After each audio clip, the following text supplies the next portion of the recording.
Brasileira que foi vítima de Jeffrey Epstein fala pela primeira vez sobre o caso em meio à investigação do Congresso. Para acelerar processos de imigração, o Pentágono autoriza advogados militares a atuarem como juízes.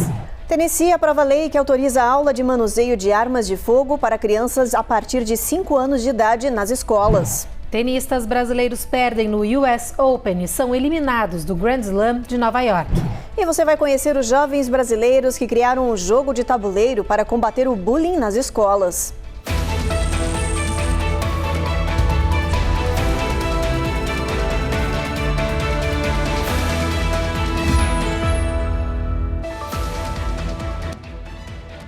Olá, o Jornal Américas no Ar está começando. Olá. A principal testemunha do caso Jeffrey Epstein é uma brasileira. Marina Lacerda rompeu o silêncio e decidiu falar pela primeira vez sobre os abusos que sofreu junto ao financista bilionário. A história dela veio à tona agora, depois que o governo Trump cedeu parcialmente à pressão e divulgou os arquivos secretos do caso, que envolve tráfico sexual de menores, com conexões políticas, empresariais e de celebridades. Hoje, 33 mil páginas de documentos sobre o caso Epstein foram divulgadas, mas os dados contêm apenas 3% de informações inéditas e frustraram milhares de pessoas. Para pressionar a Casa Branca a liberar todo o arquivo, legisladores reuniram vítimas do bilionário na porta do Congresso americano, em Washington, D.C. Entre elas estava Marina Lacerda, a brasileira que teria sido o pivô do caso que resultou na investigação e prisão de Epstein. Today is the first time that I ever speak publicly about what happened to me. The only reason that I am here is because it feels like the people who matter in this country finally care about what we have to say. As an immigrant from Brazil, hoje é a primeira vez que falo publicamente sobre o que aconteceu comigo. Como imigrante do Brasil, me sinto fortalecida sabendo que a garotinha que lutou para sobreviver aos 14 e 15 anos finalmente tem voz pela primeira vez. Marina contou que trocou 3 empregos para trabalhar com Epstein e receber $300 por massagem. Mas quando descobriu a verdade, foi obrigada a entrar no esquema. Ao completar 17 anos, foi considerada velha demais para as festas do bilionário e foi descartada. Fui trabalhar para Jeffrey em vez de receber educação. Esperava que ele me oferecesse um emprego de verdade, o sonho americano. Esse dia nunca chegou. Eu não tive saída. That day never came. I had no way out. I was until he finally told me that I was too old. Foi essencialmente o depoimento da brasileira que forneceu evidências fundamentais para que os promotores acusassem Jeffrey Epstein de abuso sexual e tráfico de menores. Ele foi preso em 2019, mas se suicidou na prisão pouco depois. Hoje, com 37 anos, Marina disse que decidiu mostrar seu rosto e contar sua história publicamente para pressionar o governo Trump. Em entrevista à rede ABC News, ela pediu para o governo divulgar todos os registros relacionados ao caso, o que inclui a suposta lista de clientes VIPs de Epstein, que envolve políticos, empresários e celebridades, e fez um apelo. I would like for them to give all the victims transparency. Eu gostaria que eles dessem transparência a todas as vítimas sobre o que aconteceu e liberassem esses arquivos. Não é apenas para as vítimas, mas para o povo americano saber de tudo, declarou Marina Lacerda para a jornalista Lindsay Davis. I did tell her, and that was tough. But she's so little and so naive. She's like, she's like, Mom, you're such a badass. E além do caso Epstein no Congresso, que retomou os trabalhos ontem após um recesso, todos estão correndo com outras pautas urgentes e que estavam em atraso. Entre elas, o financiamento governamental e as políticas de federalização de cidades pelo presidente Donald Trump. De volta aos trabalhos, os parlamentares têm até 4 semanas para aprovar projetos de lei para o financiamento do governo e evitar uma paralisação da máquina pública. Os democratas sinalizam que querem novas checagens com relação ao poder e controle do presidente Trump, que, segundo os opositores, está contornando o Congresso para estabelecer medidas, e isso vai contra a lei. Em resposta, a Casa Branca diz que não está disposta a ceder a essas exigências e espera que o impasse não leve a um shutdown. The president is seeking to go around Congress and undermine our authority. That's bad faith. That's not how you create a budget. Enquanto isso, outra batalha diz respeito às polêmicas envolvendo as intervenções de Donald Trump em setores como o Banco Central e o Centro de Controle e Prevenção de Doenças. Os congressistas analisam ações controversas do republicano, que pediu a demissão da diretora do Fed e de uma funcionária do alto escalão do CDC, na intenção de pressionar as agências, que são independentes, a se alinharem com suas políticas internas. I really worry what the consequences will be if we have a public health crisis in the near future. O Senado já convocou uma audiência com o secretário norte-americano de saúde, Robert Kennedy Jr., para explicar a maior crise já registrada pelo CDC, o Centro de Controle e Prevenção de Doenças. Nas últimas semanas, 5 diretores renunciaram aos cargos.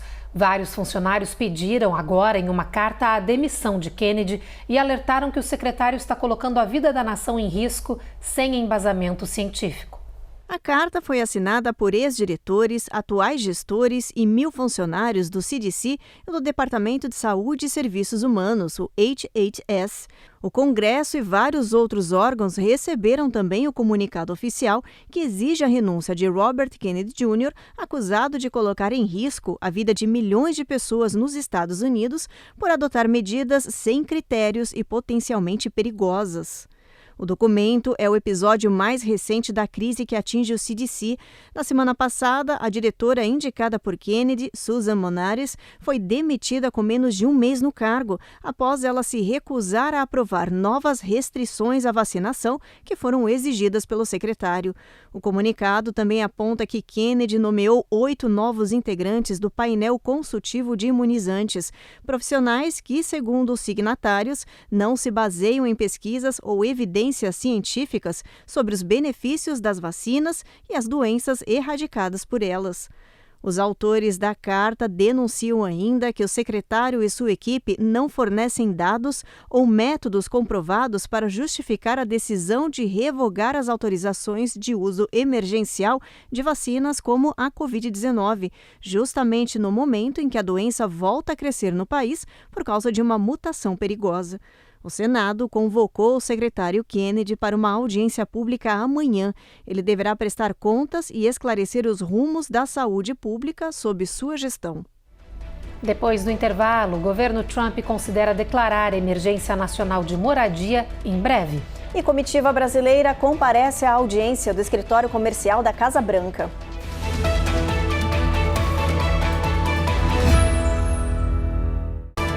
Américas no ar. Oferecimento Uninter, a melhor faculdade para brasileiros nos Estados Unidos. Acesse uninteraméricas.com e inscreva-se já.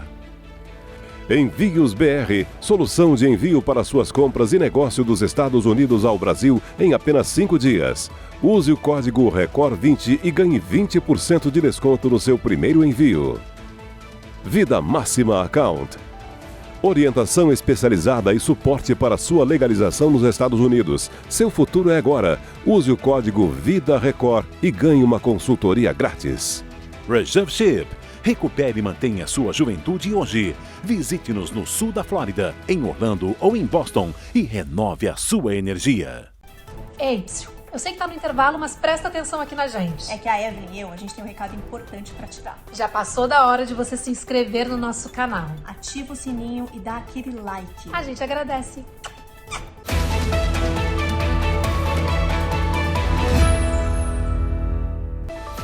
O governo Trump anunciou que planeja declarar emergência nacional de moradia ainda neste outono. De acordo com o secretário do Tesouro, Scott Bessent, esse movimento seria parte da estratégia da Casa Branca para as eleições de meio de mandato. A ideia é reforçar a pauta de acessibilidade de moradia no Partido Republicano. Em entrevista ao The Washington Examiner, Bessent adicionou que os líderes do governo ainda estão definindo melhor a sua estratégia. Algumas questões de moradia sugeridas pelo próprio secretário do Tesouro incluem a aplicação de um padrão de códigos de construção e a redução dos custos de uma moradia como um todo. A comitiva brasileira que está em Washington, D.C., se dividiu em grupos para discutir e tentar reverter as tarifas de 50% impostas pelos Estados Unidos aos produtos do nosso país. Eles se encontraram com empresários, parlamentares e compareceram à audiência no escritório comercial da Casa Branca, que investiga as denúncias de práticas comerciais desleais cometidas pelo Brasil. O presidente da Confederação Nacional da Indústria, Ricardo Alban, disse que ouviu do vice-secretário de Estado norte-americano, Christopher Landau, que a negociação das tarifas com o Brasil passa pela política por causa das decisões do judiciário brasileiro sobre as empresas e cidadãos americanos. A declaração aconteceu em meio a uma série de encontros organizados pela CNI com empresários brasileiros em Washington. O primeiro encontro foi com o advogado Brian Ballard, contratado pela CNI para tentar uma aproximação com Donald Trump. O lobista disse que acredita em novas isenções entre as tarifas impostas pelo republicano. Parte dos empresários foi ao Capitólio para tentar conversar com senadores e deputados. Enquanto isso, representantes de diversos setores compareceram a uma audiência no escritório do representante de comércio dos Estados Unidos. A sessão faz parte de um processo aberto a pedido do governo norte-americano para investigar se as políticas comerciais brasileiras estão prejudicando empresas e interesses dos Estados Unidos. A diretora institucional da Confederação da Agricultura e Pecuária do Brasil, Suemi Mori de Andrade, defendeu a disposição do setor para um diálogo construtivo com os Estados Unidos. De Washington, D.C., Matias Brotero para o Américas no Ar. Agora a gente vai ao Oriente Médio. O repórter Vitor Larregina nos traz as últimas informações da guerra entre Israel e Hamas. É que hoje o governo israelense fez novas acusações contra o grupo terrorista. Israel acusa o Hamas de tentar impedir a saída de moradores da cidade, que deve ser alvo de operações terrestres nas próximas semanas. Em uma gravação telefônica divulgada hoje pelo exército israelense, um civil palestino afirma que os terroristas estão bloqueando as estradas e proibindo os moradores de deixarem a cidade de Gaza, que concentra cerca de 1 milhão de habitantes. As forças israelenses estão orientando a população local a se deslocar para o sul do território antes da tomada de controle militar da região. Nesta quarta-feira, os rebeldes Houthis do Iêmen lançaram 2 mísseis em momentos diferentes do dia contra Israel. As sirenes de alerta tocaram em Tel Aviv e Jerusalém. A Força Aérea Israelense interceptou os ataques. Uma perícia do exército israelense indicou que um dos mísseis lançados era de fragmentação, que dispersa várias submunições em pleno voo. O grupo, apoiado pelo Irã, promete intensificar a ofensiva depois da morte do primeiro-ministro Houthi em um ataque israelense na semana passada. De Tel Aviv, Vitor Larregina para o Américas no Ar. A seguir, Tennessee aprova a lei que autoriza a aula em manuseio de armas de fogo para crianças a partir de 5 anos nas escolas. E para acelerar processos, o Pentágono autoriza advogados militares a atuarem como juízes de imigração.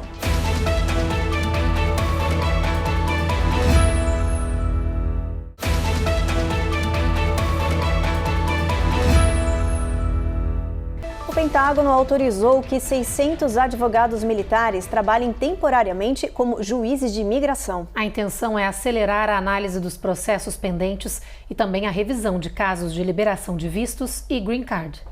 A medida faz parte de uma força-tarefa entre o governo americano e o Departamento de Defesa dos Estados Unidos para reforçar o sistema de cortes de imigração. O departamento autorizou o envio de até 600 advogados militares para atuarem como juízes de imigração temporários no Departamento de Justiça. A ideia é que os primeiros 150 já comecem a trabalhar nas próximas semanas.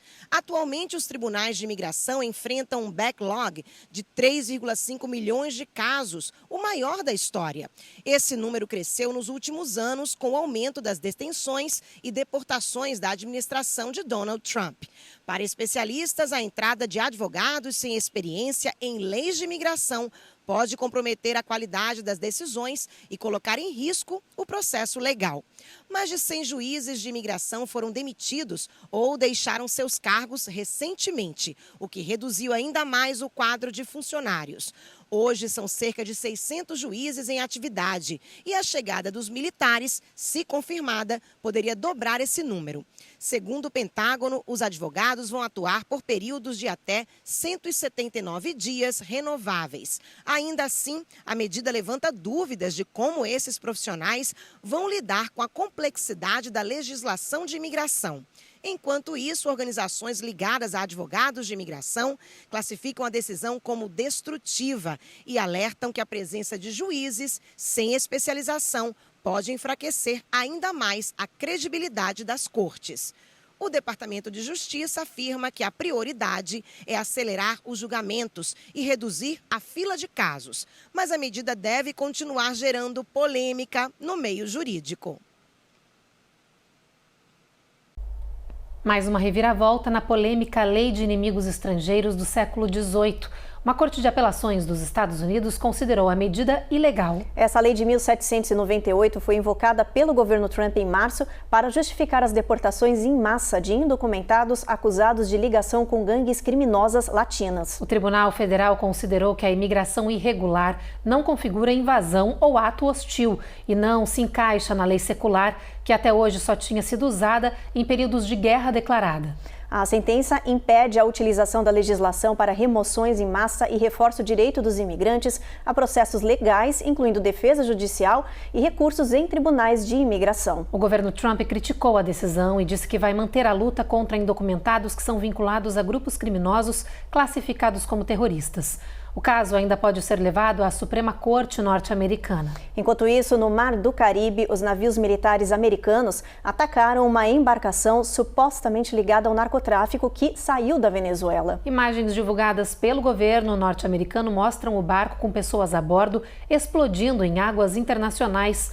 11 pessoas morreram nessa operação. O governo Trump disse que o barco transportava drogas e que os tripulantes eram criminosos do grupo Trem de Aragua. A Venezuela negou o ataque e disse que as imagens foram produzidas por inteligência artificial. E o Tennessee aprovou uma nova e polêmica lei que está dividindo opiniões e reacendendo o debate sobre segurança nas escolas e violência armada. A nova medida autoriza escolas e centros comunitários a oferecerem aulas de manuseio de arma de fogo para crianças a partir dos 5 anos de idade. A medida já entrou em vigor no estado do Tennessee e chocou os moradores. A nova lei permite que crianças pequenas aprendam a usar armas de fogo em centros comunitários e escolas. Os parlamentares justificaram a medida alegando proteção e segurança infantil. Eles dizem que o objetivo é reduzir o crescente número de acidentes domésticos envolvendo armas de fogo e menores de idade e, com isso, criar uma educação armamentista preventiva. Mas a proposta gerou forte reação das entidades de proteção à infância e médicos em saúde mental. Os especialistas alertam para os riscos físicos e psicológicos de expor crianças tão pequenas ao universo das armas e, com isso, criar falsa sensação de controle e poder em situações adversas que podem resultar em tragédias. A legislação não obriga a participação dos alunos nos cursos, mas abre espaço para que instituições públicas e particulares incluam esse tipo de conteúdo como atividade extracurricular. O debate reacendeu uma questão preocupante: o acesso precoce às armas de fogo em um país que enfrenta altos índices de violência armada e ataques em massa em colégios. A Disney pagará uma multa de $10 milhões à Comissão Federal de Comércio. O motivo é que a empresa acabou facilitando a coleta de dados de menores de idade através de vídeos postados na internet. A Comissão Federal do Comércio afirma que a Disney rotulou erradamente alguns vídeos de seu canal no YouTube, não os marcando como feito para crianças. E isso permitiu a coleta de dados pessoais de menores de 13 anos de idade, informações que posteriormente foram utilizadas para publicidade direcionada sem consentimento. A agência afirma que a Disney ignorou os avisos do próprio YouTube sobre a rotulagem errada e que assumiu o risco de expor as crianças não apenas a anúncios, mas também a recursos destinados a adultos, como a reprodução automática.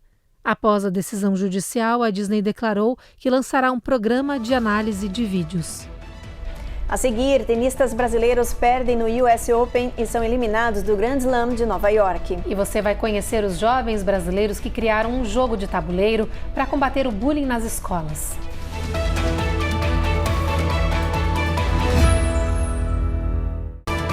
Américas no Ar. Oferecimento Uninter. A melhor faculdade para brasileiros nos Estados Unidos. Acesse uninteraméricas.com e inscreva-se já. Envios BR, solução de envio para suas compras e negócio dos Estados Unidos ao Brasil em apenas 5 dias. Use o código RECOR20 e ganhe 20% de desconto no seu primeiro envio. Vida Máxima Account. Orientação especializada e suporte para sua legalização nos Estados Unidos. Seu futuro é agora. Use o código VIDARECOR e ganhe uma consultoria grátis. Reserve Ship. Recupere e mantenha sua juventude hoje. Visite-nos no sul da Flórida, em Orlando ou em Boston e renove a sua energia.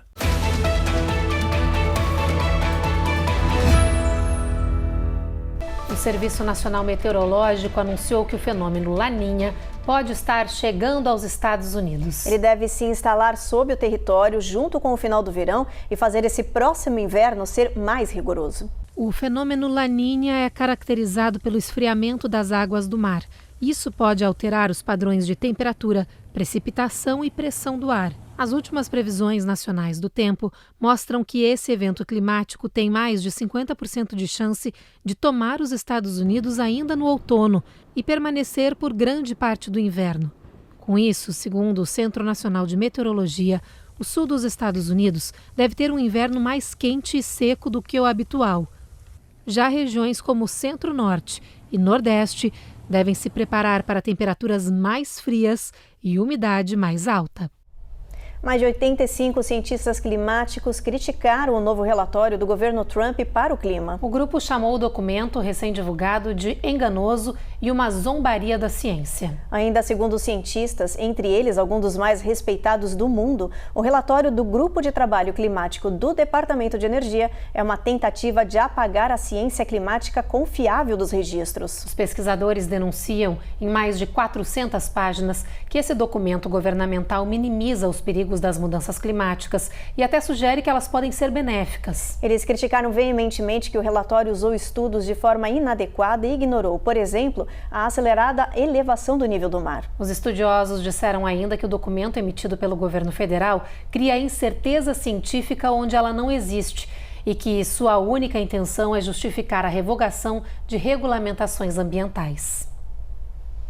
Hora da previsão do clima, vamos dar uma olhadinha, ver como é que vai estar o tempo amanhã em boa parte aqui do país. A gente começa por Boston, lá tem tempo encoberto com chuva ao longo do dia, mínima de 58. A gente tem o mesmo cenário em Charlotte com mínima de 66, máxima de 79. Washington tem tempo encoberto apenas. Cenário de chuva também em Atlanta, trovoadas ao longo do dia em toda a região da Flórida, Jackson, Tampa e Miami. Em Miami a gente tem máxima de 86, mínima de 75 graus. Em Houston, previsão é de sol entre nuvens. Esse clima continua até a faixa de San Antônio. Em El Paso, o sol nem aparece, pancada de chuva isolada e mínima de 69 graus. Em Phoenix também, o sol aparecendo timidamente, apesar do calor de 100 graus. Em Las Vegas, máxima de 98, também bastante alta, e bastante sol na previsão, situação parecida com Salt Lake City. E o Brasil se despediu do US Open, que é uma das maiores competições de tênis do mundo, que está acontecendo em Nova York. Pois é, as últimas duplas com representantes do Brasil foram eliminadas entre as oitavas e quartas de final. No US Open, a tenista brasileira Luísa Stefani e a húngara Timeia Babos tentaram manter o ritmo de vitória na partida de ontem. Elas começaram bem o jogo e dominaram o primeiro set por 6-0. Mas as adversárias do Canadá e da Nova Zelândia reagiram com força nos 2 sets seguintes e acabaram virando a partida. Luísa e Timeia perderam nas quartas de final, encerrando a campanha brasileira de duplas femininas no US Open.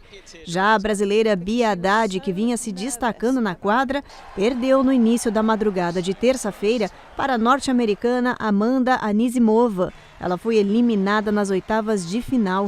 Na dupla de tênis masculino, o brasileiro Fernando Ramboli e o australiano John Patrick Smith também saíram da competição. Eles perderam nas oitavas de final ontem para a dupla formada pelo croata Nikola Mektic e o americano Rajev Ram. O US Open é um dos 4 maiores torneios de tênis do mundo. Ele é o último Grand Slam do calendário e é disputado em Nova York. Do trauma ao tabuleiro, 2 irmãos da Flórida, filhos de imigrantes brasileiros, transformaram uma experiência de bullying em um jogo educativo. A proposta é simples, mas poderosa. A brincadeira abre espaço para revelar situações difíceis, cria espaço para conversas e apoio dentro de casa. A Carla Marinho tem os detalhes. Neste jogo de tabuleiro, não importa o que aconteça, o bullying sempre perde. Criado pelos irmãos Aiden, de 14 anos, e Anne-Marie, de 13, o game é uma jornada de aprendizado e superação. A brincadeira envolve toda a família e gera oportunidade para conversar sobre um dos temas que preocupa os pais, os abusos psicológicos. Uma forma divertida de tocar num assunto importante, afirma Aiden. Which is such an important topic. Os irmãos usaram a experiência pessoal para fazer o jogo. Eles sofreram bullying em uma escola pública de ensino fundamental aqui na Flórida. Em 2023, a pesquisa do Sistema de Vigilância de Comportamento de Risco Juvenil do governo revelou que em todo o país, 19% dos jovens entre 12 e 18 anos afirmam já ter sofrido algum tipo de abuso psicológico no ambiente escolar. Anne-Marie conta que estava na 5ª série e Aiden na 6ª, quando as agressões ficaram cada vez mais severas, a ponto de fazer a mãe tirar as crianças da escola. Imediatamente quando eu tomei ciência do que estava acontecendo com eles na escola e o impacto emocional que eles estavam sofrendo, eu retirei os dois do sistema público escolar aqui do estado da Flórida e eles iniciaram o Home Education, que é o mais conhecido como homeschool. E foi com o homeschooling que surgiu a oportunidade de transformar a experiência negativa em uma missão, ajudar jovens e adultos a combater e superar os traumas do bullying. O trabalho das disciplinas de educação financeira e empreendedorismo se transformou em um projeto de toda a família. So then my dad helped me come up with the rules for the board game. And since I'm not very good at coloring, my mom and my sister helped with the design and coloring. Eles contam que os pais financiaram a produção dos jogos, hoje vendidos na internet, mas com a promessa de devolver o empréstimo e reinvestir o lucro para a próxima edição, só que desta vez em português. But this time in Portuguese. Eu aprendi que muitas vezes não por maldade, mas sim por falta de opção ou de conhecimento, muitos pais de filhos que sofrem bullying mantêm os filhos em um ambiente tóxico escolar que destrói o senso de valor deles. Eu fiquei muito orgulhosa da iniciativa dos dois de transformarem uma experiência ruim em algo que traz consciência e abre portas para que os pais conversem com os filhos sobre o bullying, mas de uma maneira divertida. E que, por consequência, acaba estreitando os laços familiares e trazendo um senso de segurança para a criança que sofre o bullying. E o Jornal Américas no Ar termina agora. A gente agradece a sua audiência e te espera, claro, novamente na nossa próxima edição. Até lá. Até.